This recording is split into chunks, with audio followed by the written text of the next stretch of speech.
তো আর একটা কম্পিটিশনে মেলা চলে এসেছি, আপনারা দেখতে থাকুন। সেই কম্পিটিশন আমরা চলে গেছি, প্রত্যেকটা ভিডিও আপনারা দেখতে পাবেন, খুব ভালো লাগবে, দেখুন।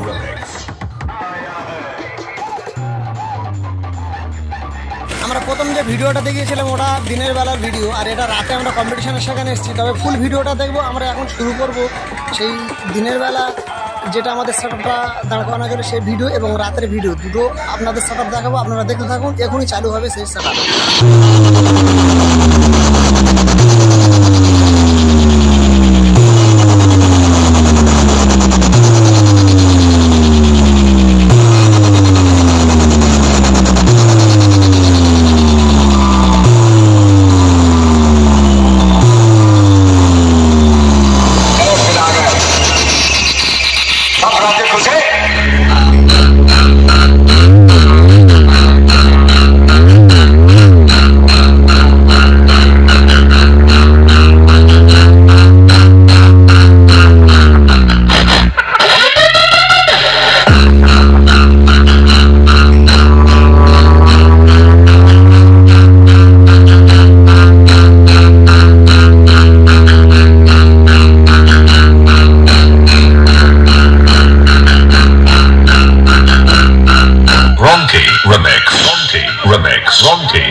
रॉन्की के सामने एक मजेदार साउंड कास्टिंग के जरिए प्रेजेंटेशन करने वाला है आप लोगों की प्यारा सा नंबर 1 ब्रांड जो बामोनेर चक से आया है।